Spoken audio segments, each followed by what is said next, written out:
السلام علیکم ورحمۃ اللہ وبرکاتہ۔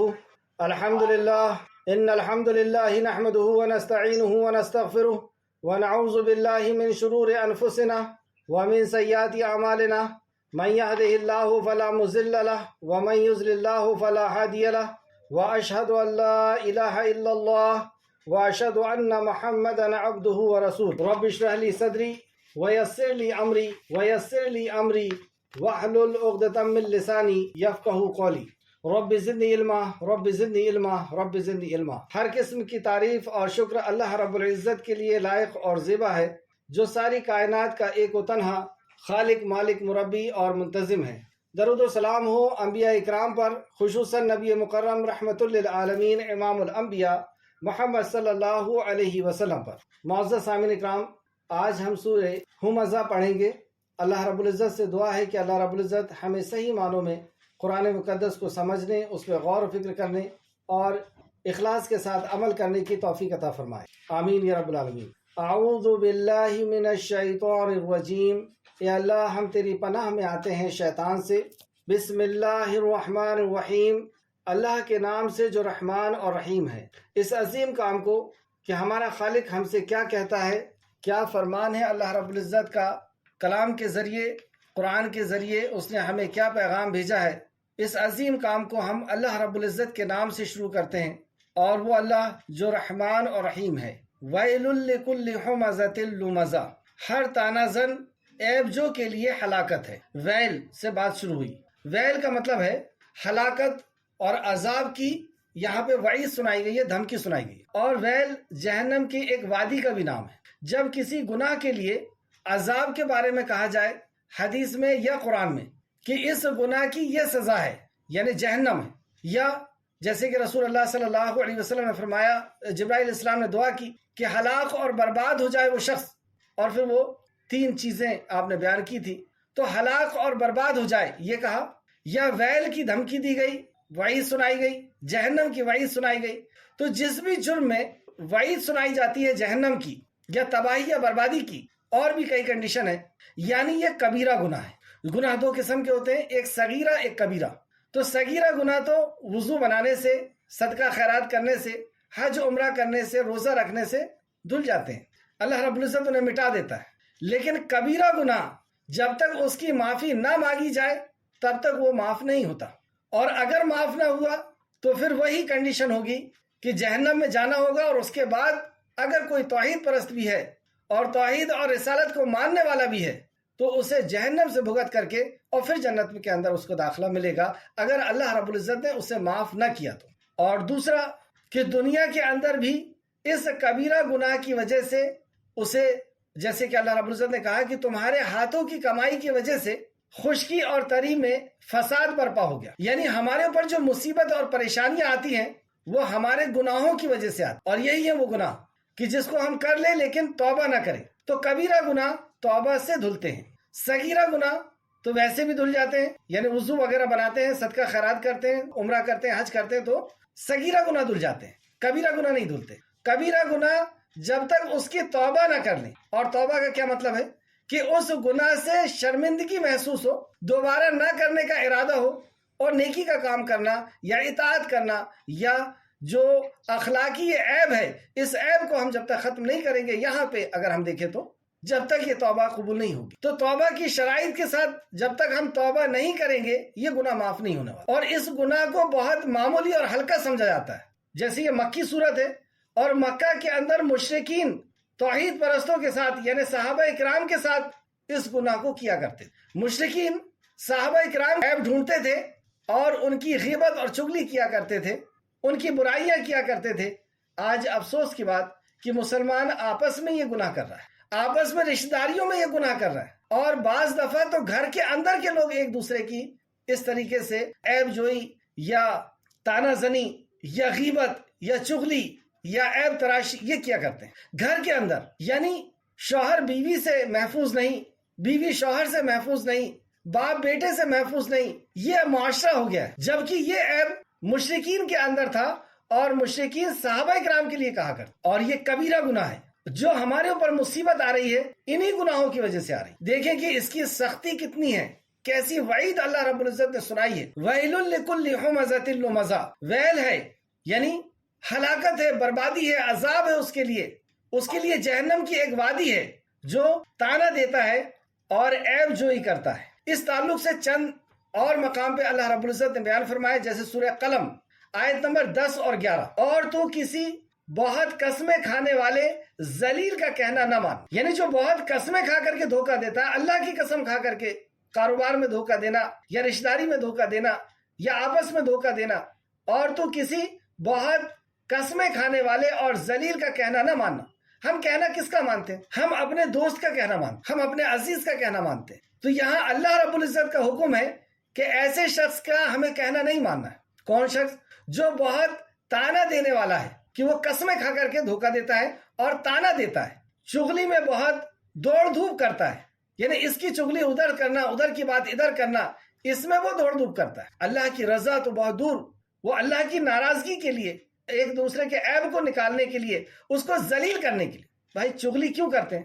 کیونکہ کسی کو ذلیل کرنا ہے. جس کی چغلی کر رہا ہے یعنی وہ انسان اس کو ذلیل کرنا چاہتا. کیا یہ حلال ہے کہ ایک مسلمان دوسرے مسلمان کے عیب جوئی کرے؟ حجۃ الوداع کے خطبے میں رسول کریم صلی اللہ علیہ وسلم نے فرمایا تھا، جیسے آج کے دن کی حرمت ہے، اللہ اکبر، جس سال رسول اللہ صلی اللہ علیہ وسلم نے حج کیا، اور وہ حج کے ایام اور وہ دن، ان دنوں کی جو حرمت ہے، ویسی ایک مومن کی دوسرے مومن کے لیے حرمت ہے. ایک مومن کی حرمت ہے، یعنی اس کا مال، اس کی عزت، اس کی آبرو، ان سب کی حرمت ہے.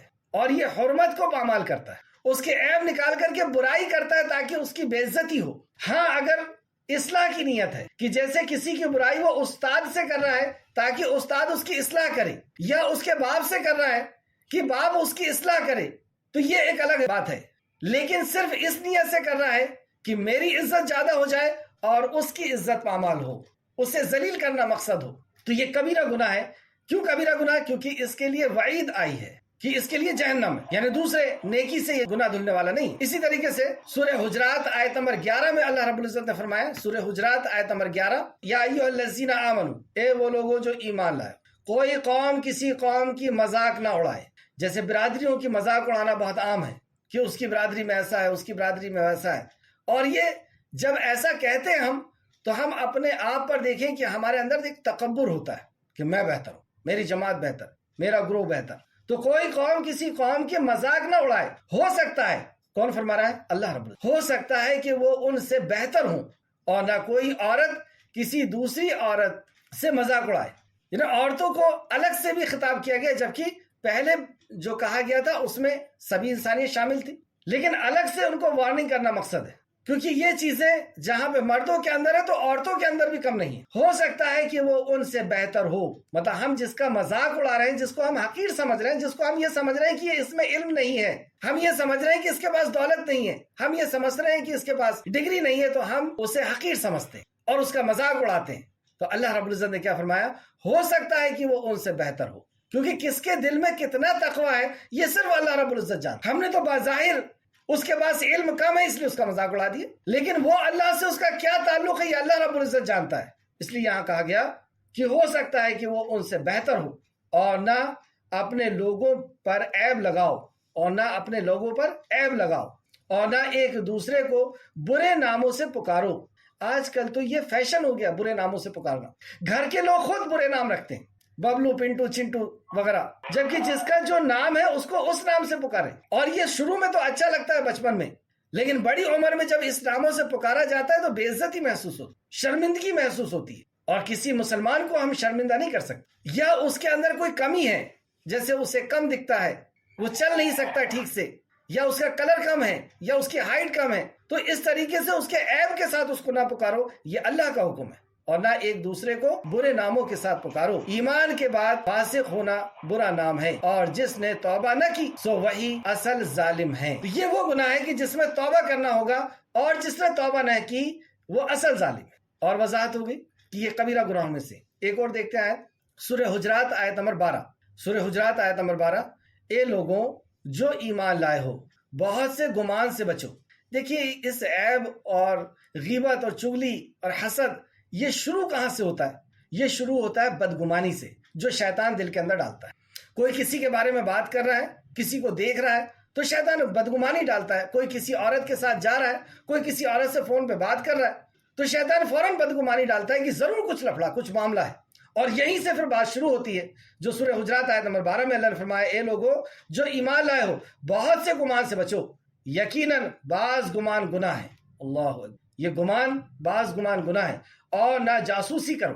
اب جب گمان برا ہو جاتا ہے کہ یہ عورت اس مرد کے ساتھ جا رہی ہے، گمان برا ہو گیا، تو اب اس کے بعد جاسوسی شروع ہوتی ہے. کوئی کسی سے فون پہ بات کر رہا ہے تو فون لے کر کے اس کی جاسوسی. اور جاسوسی کا تو یہ عالم ہو گیا ہے کہ مرد گھر میں آیا نہیں کہ اس کا فون چیک ہونا شروع ہو گیا، یا عورت کا مرد چیک کر رہا ہے. یہ کیا ہم نے اپنے گھر کا حال بنا لیا ہے؟ کیا مسلمان ایسا ہوتا ہے؟ بہرحال اللہ سب کو محفوظ رکھے. تو اے لوگوں جو ایمان لائے ہو بہت سے گمان سے بچو. آپ بدگمانی کس کے اوپر کر رہے ہیں؟ اپنی اولاد کے لیے، اپنی بیوی، اپنے شوہر کے لیے، گھر کو تباہ کر رہے ہیں. یہ جو گناہ ہے یہی مصیبت بنتے ہیں ہمارے لیے. اللہ رب العزت نے فرمایا کہ جو تم گناہ کرتے ہو، یہ تمہارے اوپر جو مصیبتیں آتی ہیں یہ تمہارے گناہوں کی وجہ سے آتی. تو بہت سے گمان سے بچو، یقیناً بعض گمان گناہ ہیں.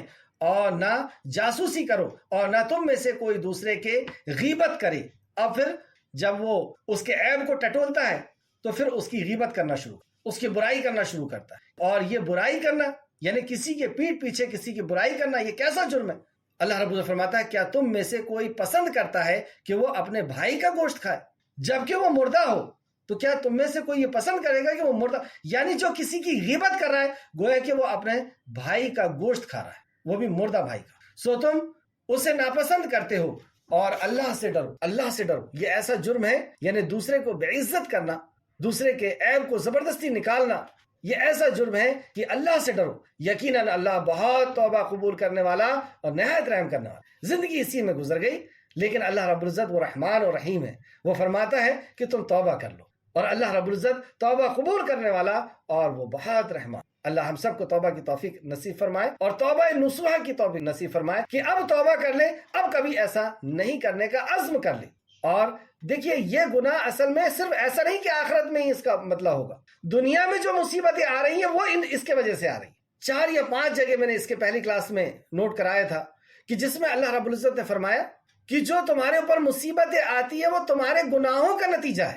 یہ ہے وہ کبیرہ گناہ جو دھلتے نہیں ہیں جب تک اس سے پلٹیں گے نہیں، جب سے اس سے توبہ نہیں کرے گا. اور توبہ کا مطلب یہی ہے کہ شرمندگی حاصل کریں، شرمندگی محسوس کریں اور اس گناہ کو چھوڑ دیں اور دوبارہ کرنے کا ارادہ نہ ہو، تب وہ گناہ ہے. ہمارے اوپر جو بھی پریشانیاں آتی ہیں ہم سوچتے ہیں کہ میں نے تو کچھ کیا نہیں، میں تو 5 ٹائم کی نماز پڑھ رہا ہوں، روزہ رکھ رہا ہوں، حج کر رہا ہوں، زکات دے رہا ہوں. اور یہ سورہ عصر کے بعد آئی ہے یہ سورت، وہاں پہ 4 اصول بتائے گئے اور اس اصول کے ذریعے سے بتایا گیا کہ تم جہنم سے بچ سکتے ہو. والعصر ان الانسان لفی خسر، خسارے سے تم بچ سکتے ہو جب یہ 4 اصول ہوں گے. اب ان اصولوں کے بعد یہ بات کہی جا رہی کہ ان برائیوں سے بھی ہمیں بچنا ہو. تو جو مصیبت ہم پر آتی ہے بعض دفعہ ہم یہ سوچتے ہیں کہ وہ 4 اصول میں تو میں ہوں، ایمان بھی ہے، عمل صالح بھی ہے، بھلائی کا حکم بھی دے رہا ہوں، برائی سے روک بھی رہا ہوں، لیکن جو گناہ ہم سے ہو رہے ہیں ہم اس کو گناہ سمجھ ہی نہیں رہے. ہمارے اسلاف یعنی پچھلے بزرگ، پچھلے زمانے کے بزرگ لوگ، صحابہ، تابعین، تبع تابعین، ان کا اگر جانور بدک جاتا، دودھ نہ دیتا یا بیوی سے کہا سنی ہو جاتی، ٹینشن ہو جاتی، تو کام چھوڑ کر کے بیٹھ جاتے اور سوچنے لگتے کہ ہم سے کیا گناہ ہوا، کیا گناہ ہوا ہے کہ یہ پریشانی ہم پر آئی. ہمیں بیماریاں ہوتی ہیں، ٹھوکر لگتی ہے، گرتے ہیں، ایکسیڈنٹ ہوتا ہے. کبھی ہمارے ذہن میں یہ بات نہیں آتی کہ یہ پریشانی آئی کیوں. جو بھی پریشانی آئی ہے اللہ رب العزت کے حکم سے آئی ہے. اور وہ کیوں آئی ہے؟ کیونکہ ہم نے کوئی گناہ کیا. توبہ کرنے کے بجائے ہمیں ڈاکٹر نظر آتے ہیں، توبہ کرنے کے بجائے ہمیں کچھ اور چیزیں نظر آتی ہیں. تو بہرحال غیبت کسے کہتے ہیں اس کو بھی ہم سمجھیں گے. سیدنا ابو ہریرہ رضی اللہ عنہ بیان کرتے ہیں رسول اللہ صلی اللہ علیہ وسلم نے فرمایا، تم جانتے ہو غیبت کیا ہے؟ لوگوں نے کہا اللہ اور اس کا رسول بہتر جانتے. آپ نے فرمایا غیبت یہ ہے کہ تم اپنے بھائی کا ذکر اس طرح کرو اگر وہ سنے تو اسے ناگوار گزرے، مطلب اسے برا لگے، ایسا ذکر کسی کے سامنے اس بھائی کا کرو.